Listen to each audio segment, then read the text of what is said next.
lucunya lagi aku bilang, ormas-ormas kita ini ada yang kadang-kadang dipelihara. Biarpun dia nggak benar dipelihara ya, sebagai alat. Lama-lama ketika udah besar gigit pemerintah sendiri, repot sendiri. Memelihara anak macan ya.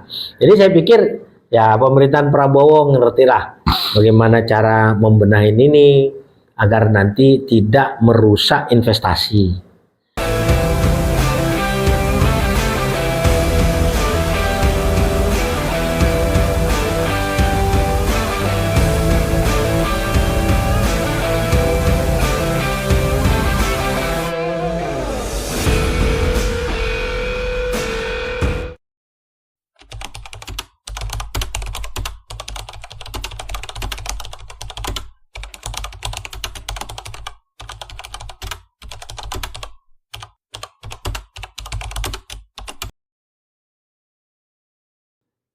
Assalamualaikum warahmatullahi wabarakatuh. Selamat malam pemirsa Lira News Channel.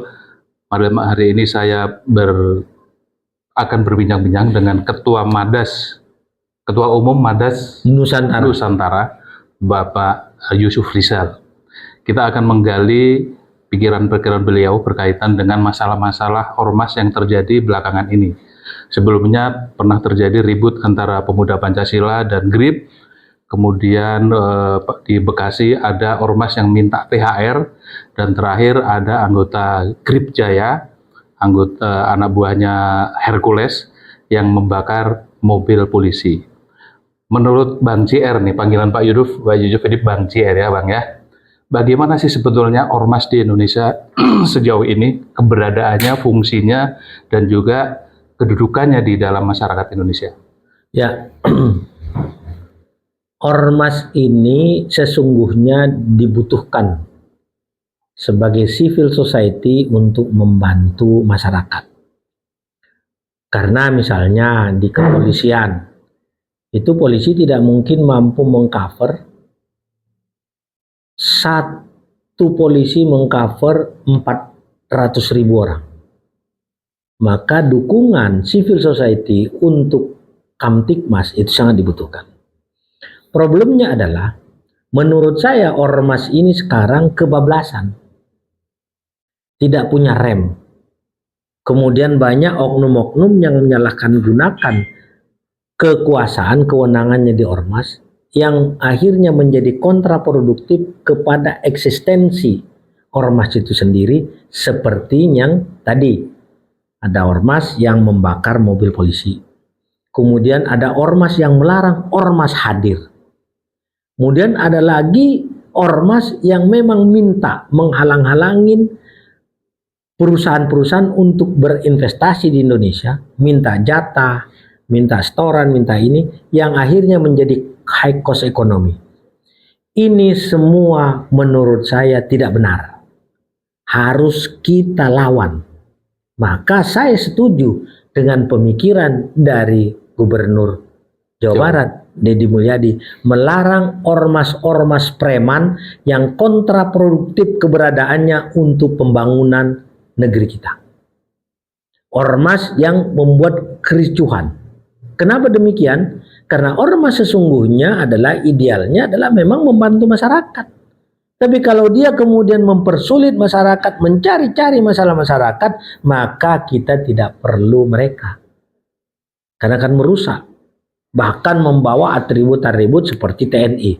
Tentu saja TNI lebih dari TNI, kan repot urusannya. Nah, apa kemudian ormas ini salah? Tidak juga. Ini adalah kelemahan pemerintah Indonesia, kelemahan Kemendagri, kelemahan Tito Karnavian karena tidak melakukan pembinaan selama 10 tahun ini setelah Republik Indonesia dipimpin oleh Jokowi Dodo. Artinya sebelum 10 tahun terakhir ada pembinaan. Sebelumnya saya kebetulan Ketua Umum FEDNGO, Federasi Ormas di Kemendagri. Jadi saya ketua umum federasi, membawahi beberapa ormas. Kita biasanya rutin melakukan pelatihan. pelatihan peningkatan kompetensi dari para ormas-ormas ini agar kemudian mereka tidak melenceng dari garis-garis perjuangan di dalam keormasan, tidak melenceng juga melawan peraturan-peraturan yang dibikin pemerintah. Tapi setelah Pak Jokowi jadi memegang tampuk kepemimpinan ini selama 10 tahun, itu tidak ada pembinaan dari Kemendagri. Biasanya ada. Nah, akhirnya itu tapi di Kesbangpol di setiap daerah masih bikin pelatihan-pelatihan program. Tapi pembinaannya juga tidak ada. Paling mereka bikin pertemuan setahun 2 kali, kemudian dikasih transport 150.000, potong pajak, itu doang yang bikin. Hanya itu. Hanya itu doang. Nah, apa yang diperoleh oleh ormas? Ormas terjadi seperti sekarang ini adalah buah hasil dari kelemahan pemerintah yang tidak melakukan pembinaan yang baik terhadap keberadaan ormas di Indonesia. Itu jelas ya perubahan itu. Jelas perubahan. Sejak tidak ada pembinaan, ormas menjadi liar. Bukan hanya liar, jalan sendiri. Merasa sendiri paling hero. Nah, itu makanya ketika kemudian saya melantik pengurus Dewan Pimpinan Kecamatan Madas Nusantara di Cibitung, saya katakan Ormas Madas Nusantara bukan ormas preman. Ormas Madas Nusantara adalah organisasi yang membangun sumber daya manusia untuk mempersiapkan generasi emas 2045. 2045. Tapi kita tidak bisa menyalahkan juga ormas yang lain. Karena faktanya di daerah ormas-ormas yang lain jalan sendiri. Ya. Cari duit sendiri, mengolah sendiri, tidak diarahkan. Akhirnya banyak ormas kadang-kadang membackup debt collector. Bahkan ikut menjadi debt collector misalnya. Jadi main di ranah-ranah yang seolah-olah I'm hero. Ya. Padahal itu adalah bertentangan dengan masalah-masalah hukum. Ya, jadi poinnya pemerintah sebetulnya boleh masyarakat mendirikan ormas dan akan memberikan pembinaan. Pada prinsipnya seperti itu ya. Di dalam undang-undang kan diatur. Ya. Dalam undang-undang keormasan diatur ada ormas berbadan hukum yang tergabung di Kesbangpol, ada ormas tidak berbadan hukum yang sudah dikeluarkan ahunya oleh Kementerian Kumham. Ya. Dilarang, tidak ada larangan untuk mendirikan ormas sejauh itu tidak melanggar hukum di Indonesia. Dan itu diatur. Berbadan hukum atau tidak? Iya, itu diatur di dalam undang-undang. Pasal 28 untuk berserikat dan berkumpul boleh. Oke. Lalu bagaimana masyarakat membedakan ormas yang berbadan hukum dan tidak berbadan hukum? Iya, kalau ormas berbadan hukum kan sebenarnya dia tergabung di Kesbangpol. Kemendagri. Kemudian izinnya SKT dari Kemendagri. Kalau berbadan hukum keluar izinnya AHU dari Kemenkumham. Sekalipun dua institusi ini juga rada-rada nggak jelas juga dua ini.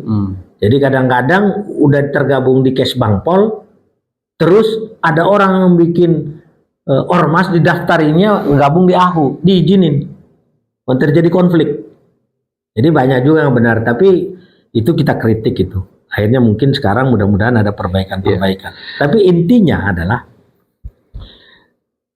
tidak ada larangan bagi masyarakat untuk mendirikan ormas, LSM atau NGO. Apapun namanya. Apapun namanya. Sejauh ini memenuhi aturan dan ketentuan undang-undang dan hukum yang berlaku. Ya. Tapi faktanya nih Bang JR, dalam sejarah berdirinya ormas itu akhirnya identik dengan premanisme. Bagaimana menghadapi citra seperti itu? Ya, pertama adalah kewajiban pemerintah atau Kesbangpol itu mendidik ormas yang ada di daerah masing-masing. Itu pertama. Yang kedua adalah kan kita melihat dari anggaran dasar rumah tangganya. Kalau di anggaran rumah tangganya itu memang istilahnya menjadi ormas preman, dari situ udah bisa kita cut. Tidak perlu disetujuin pendaftarannya. Yang ketiga adalah kalau ada oknum-oknum ormas yang melanggar aturan, maka diminta kepada ormasnya untuk membina, atau kalau tidak bisa dibina, dibinasakan, dibuang aja dia jadi ini dari ormasnya. Pimpinannya yang melakukan. Iya dong, internalnya. Kalau itu tidak bisa, baru pemerintah melarang. Boleh pemerintah daerah melarang adanya ormas di daerah masing-masing seperti yang akan dilakukan Deddy Mulyadi, boleh. Karena kemudian apa? Dia tidak diterima mendaftar sebagai ormas atau LSM di Kesbang. Kalau tidak terdaftar di situ, maka seluruh operasional yang ada di situ bisa dikatakan tidak direstui. Oh, jadi Kesbang Pol Kemendagri boleh menolak pendirian ormas itu? Bukan. Boleh tidak mengizinkan? Pendaftarannya. Ya, bisa ditolak? Bisa ditolak oleh pemerintah daerah setempat. Oke. Provinsi maupun kabupaten kota. Melanggar undang-undang berserikatnya itu? Enggak. Artinya kan menghambat. Sekarang begini. Menghambat orang untuk berserikat dan berkumpul. Oh enggak. Undang-undangnya kan seperti itu. Iya. Sekarang kalau ditemukan indikasi dia menimbulkan kericuhan di daerah itu, misalnya mengutin duit, kemudian malakin atau segala macam, Pemda bilang cabut aja, bisa mengusulkan cabut Pak izinnya, bekukan izinnya, atau tidak berikan SKT, bisa, karena kewenangan itu. Ya, itu yang bukan berarti melanggar hak mereka, tidak. Itu yang sudah terbukti ya. Tapi faktanya kan di lapangan begini, Bang JR. Ketika ada ormas tertentu melakukan pelanggaran, apakah itu melakukan kekerasan atau pembakaran seperti yang terjadi di Depok, akhirnya itu dikanalisasi menjadi pelakunya oknum.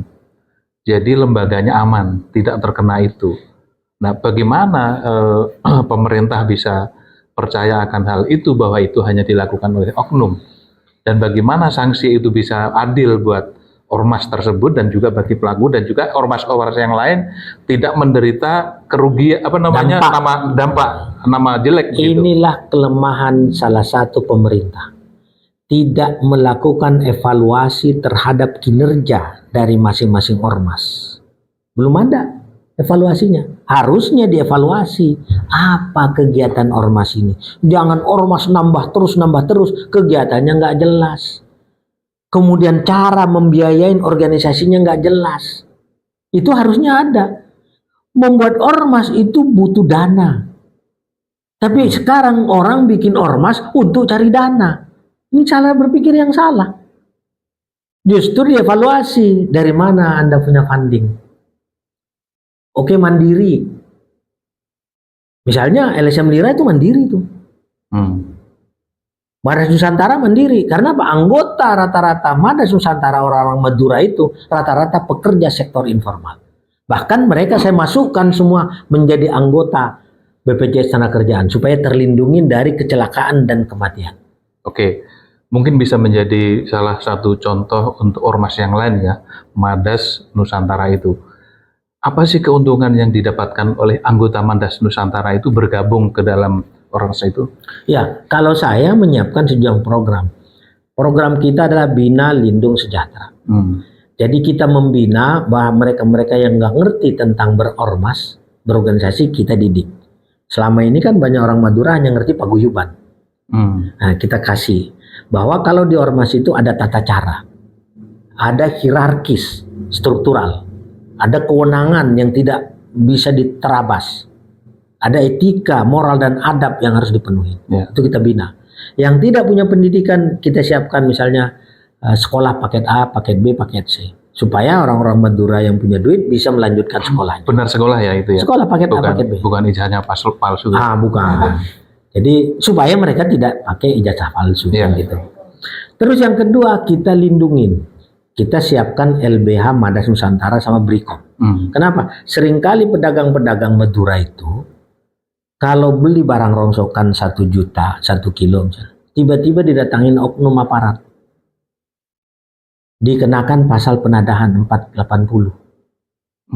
Untuk itu seluruh barang bekas. Ya mereka dikasih Anda menadah, melanggar pasal 480, harus dipenjara. Oh gitu. Lah kalau dipenjara kapan kita mencari makan? Biasanya mereka langsung diperas, kena 30 juta.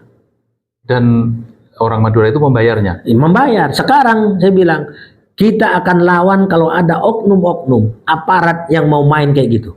Kami punya pengacara, punya Brikom yang turun untuk against melawan itu. Itu perlindungan kita. Kesejahteraan, kita bangun jaringan usaha di antara orang Madura maupun orang-orang pengusaha non Madura. Kita salah satunya kita bikin namanya, mereka wajib ikut BPJS Tenagakerjaan. Jadi cukup bayar 210.000 per bulan, Per tahun. BPJS Ketenagakerjaan per tahun, kan? Ya. Kalau saya prediksikan mereka meninggal 30 tahun lagi, mereka selama 30 tahun hanya bayar 210 kali 30 tahun cuma 6.300.000. Dapatnya 43 juta. Kita bayar dia 42 juta. Wah, luar biasa. Berarti masih untung 35.700.000. Untuk pengurus.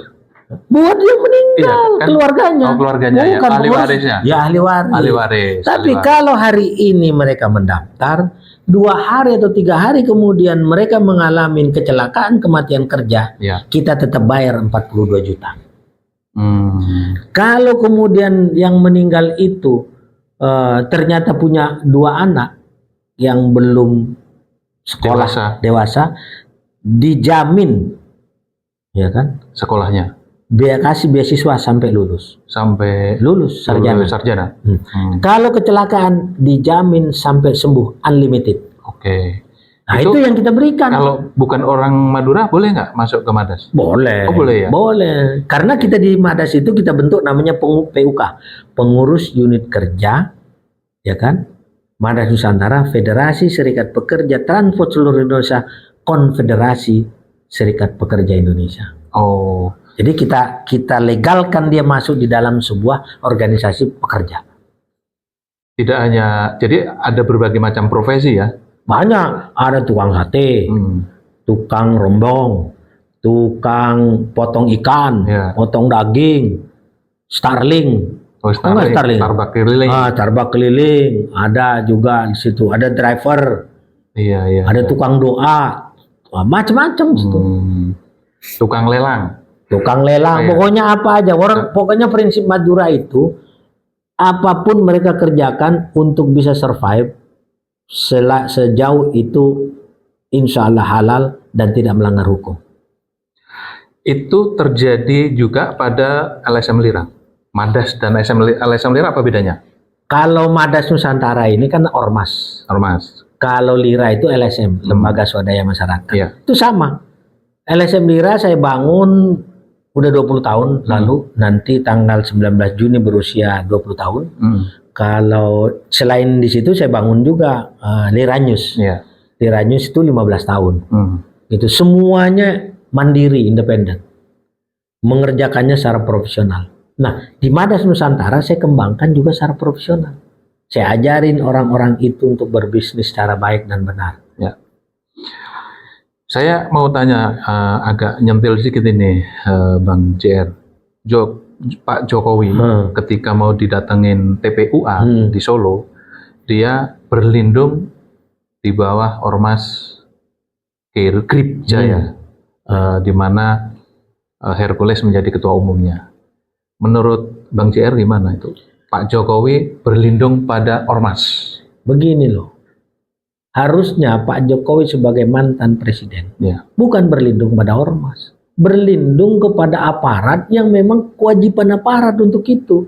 Dan ormas juga kalau tidak benar jangan dibela. Kenapa? Ormas itu didirikan dengan niat yang baik untuk membantu masyarakat, bukan membantu siapapun yang melanggar hukum. Intinya kayak gitu. Iya. Jadi menurut saya kebablasan juga. Pak Jokowi kebablasannya? Ya, baik Hercules, baik Pak Jokowi harusnya memahamin masing-masing peran dan fungsinya. Ada nggak kesan kalau Pak Jokowi nggak percaya lagi sama polisi sehingga pakai Hercules?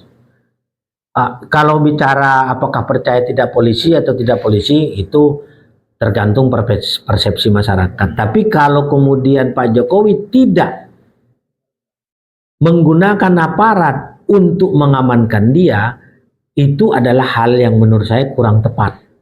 Kenapa? Karena kepolisian itu adalah melindungi, mengayomi masyarakat. Apalagi mantan presiden.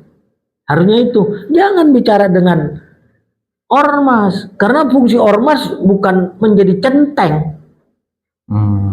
Bukan. Itu malah salah nanti. Kasihan Pak Prabowo. Iya. Apalagi disebut-sebut Pak Prabowo ikut membinanin juga Grab dulu. Sekarang katanya udah mundur kan gitu. Jadi kita harus dudukkan secara proporsional tupoksi masing-masing peran, baik institusi pemerintah, kepolisian, ormas, LSM, agar Republik ini tertata baik dan menjadi baik ke depan.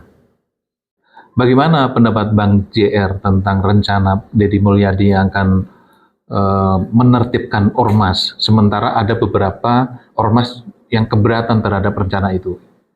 Ya, kalau saya secara pribadi setuju itu. Terhadap rencana Bang? Iya, karena apa? Ormas itu harus dididik, diajarin untuk profesional. Ya, ormas itu tujuannya memang untuk membantu masyarakat, bukan malah menggunakan atas nama masyarakat against dengan pemerintah setempat. Ormas boleh kritis, independen, tapi harus konstruktif, bukan destruktif. Jadi kalau dia mau menerbitkan itu sudah tepat itu.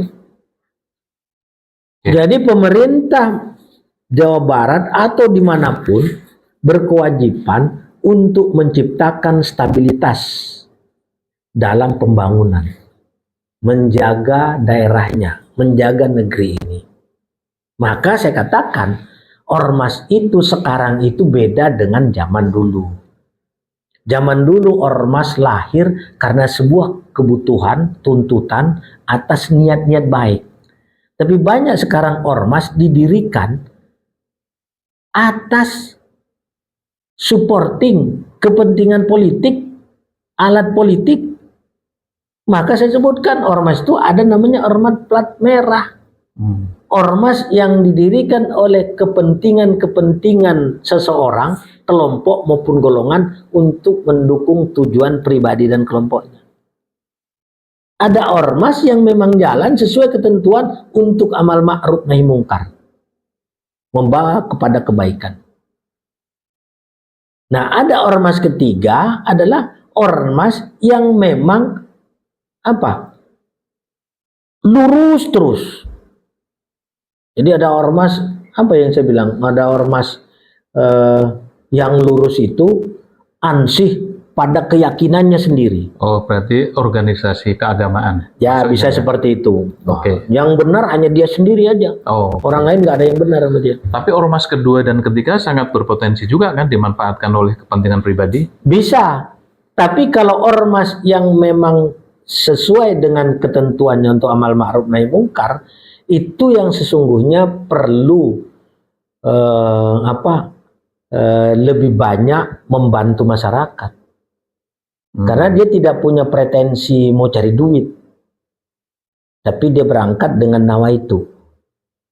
Ada itu. Kecil tapi ya. Kecil. Nah, kenapa demikian? Karena tidak ada lagi bantuan pemerintah seperti sebelumnya. Pemerintah sebelumnya kan memberikan bantuan, pembinaan, bantuan hibah kepada ormas-ormas yang dinilai perlu bantuan.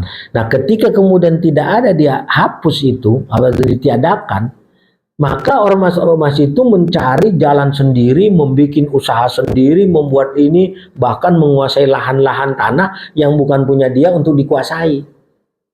Sekarang kan ada rencana untuk membuat undang-undang ormas.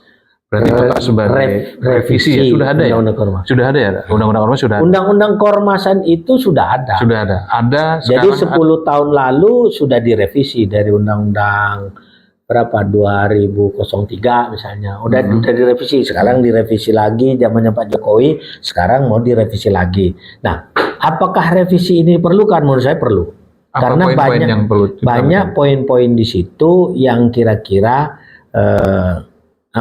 misalnya ormas tidak berbadan hukum, kemudian ada orang mendaftarkan di Kemenham badan hukum, termasuk lira. Lira itu didaftarkan orang itu menjadi ada lira tandingan.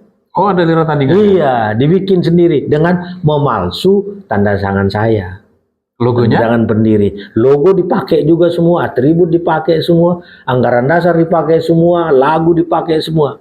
Nah, ketika saya kemudian melakukan somasi kepada Kemenkumham, Kemenkumham bilang kami tidak bisa membatalkan mereka karena mereka memiliki badan hukum notaris. Jadi yang bisa adalah melaporkan ke penegak hukum, dan di dalam penegak hukum dinyatakan bahwa untuk permohonan memperoleh notaris itu atas dasar tanda tangan saya di scanner. Gitu loh. Jadi banyak yang kayak gitu. Jadi ini perlu pembenahan. Selain itu juga ada aspek-aspek yang menyangkut masalah bantuan pembinaan, mungkin diperjelas di Ormas. Terus apalagi perlunya laporan dari kegiatan Ormas. Memang diminta kepada dari Depdagri atau Kesbang untuk membuat laporan atas hasil kerja dari masing-masing Ormas. Setahun sekali atau? 5 tahun, Mas. Oh, 5 harusnya tahun harusnya setahun sekali, LPG. tapi 5 tahun setelah habis itunya. Artinya pemerintah mungkin di situ perlu lebih proaktif di dalam menganalisa apakah Ormas ini bermanfaat atau tidak. Apakah Ormas ini tidur atau bermimpi. Jadi buat apa ada Ormas banyak, ratusan ribu jumlahnya, tetapi dia tidak bermanfaat buat keberadaan dari lembaganya bagi pemerintah. Bahkan hanya dijadikan alat bargaining, alat untuk mempressure kelompok-kelompok tertentu atas sebuah kewenangan. Taruhlah misalnya kadang-kadang muncul menggunakan Ormas ini melawan hasil pilkada misalnya kan gitu. Kemudian atau mendukung seseorang, padahal dia penjahat, didukung, dibikin media, di framing seolah-olah dia malaikat misalnya. Itu banyak digunakan Ormas itu. Tapi boleh-boleh saja. Menurut tidak ada aturannya. Kan sesuatu yang tidak diatur kan tidak melanggar hukum. Kata Mahfud MD kan gitu. Tidak melanggar hukum. Oke, Bang, pertanyaan terakhir. Bagaimana tanggapan Bang JR terhadap rencana pemerintah yang akan masuk ke internal Ormas untuk mengecek keuangan? Menurut saya, kalau pemerintah masuk ke dalam itu, maka juga pemerintah harus bisa memberikan manfaat bantuan kepada Ormas itu. Kalau Ormas itu tidak pernah minta bantuan kepada pemerintah, kemudian pemerintah mau meriksa kantongnya, apa urusannya? Kecuali dia menerima aliran dana yang tidak benar atau bantuan dari pemerintah yang tidak digunakan secara benar, itu boleh mengaudit. Nah, maka aku bilang sebaiknya saya menganggap Tito Karnavian itu gagal di dalam membina Ormas. Kita berharap kalau Tito Karnavian diganti, penggantinya kita harapkan bisa melakukan pembinaan lebih baik lagi Ormas. Jadi kegaduhan Ormas sampai hari ini lebih disebabkan oleh kebijakan Tito Karnavian yang menghilangkan anggaran pembinaan itu ya? Ya, secara ini bahwa pembinaan itu pada saat Tito Karnavian jadi Mendagri hampir 10 tahun kan. Nah, tapi saya rasa itu kan kebijakan pemerintah. Nah, pemerintahan itu kan tidak hanya bicara tentang Tito, pemerintahan yang lama, Pak Jokowi misalnya.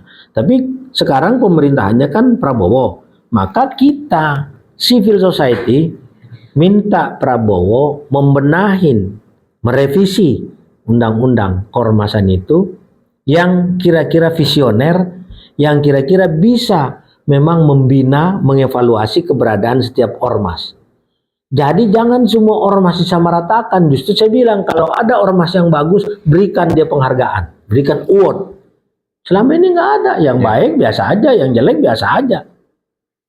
Karena tidak pernah memperoleh reward, tidak pernah memperoleh penghargaan. Karena penghargaan itu merupakan dari sebuah kebanggaan bagi setiap ormas. Ya. Lucunya lagi aku bilang, ormas-ormas kita ini ada yang kadang-kadang dipelihara. Biarpun dia nggak benar dipelihara Ya, sebagai pemerintah alat. juga yang salah. Lama-lama ketika udah besar gigit pemerintah sendiri, repot sendiri. Memelihara anak macan ya.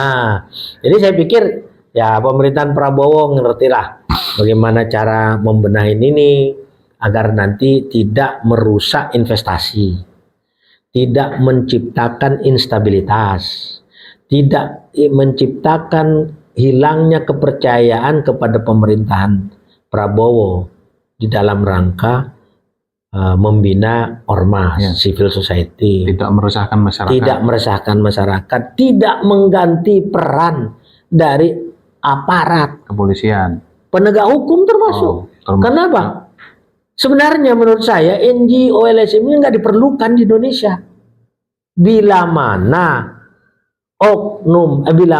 aparat keamanan, aparat hukum, partai politik dan lain segala macam sudah benar. Oke, baik. Dia tumbuh jamur itu seperti apa? Tumbuh ormas seperti jamur di musim hujan karena memang institusi formal itu mandul. Ya, baik. Baik, Bang JR, terima kasih pembicaraan malam hari ini, menarik sekali. Jadi sesungguhnya ormas itu tidak perlu ada di Indonesia kalau aparat pemerintah itu bisa melindungi setiap warga negara. Jadi jangankan ormas yang oknumnya melakukan pelanggaran, polisi gadungan juga ada, dokter gadungan juga ada, wartawan gadungan juga ada.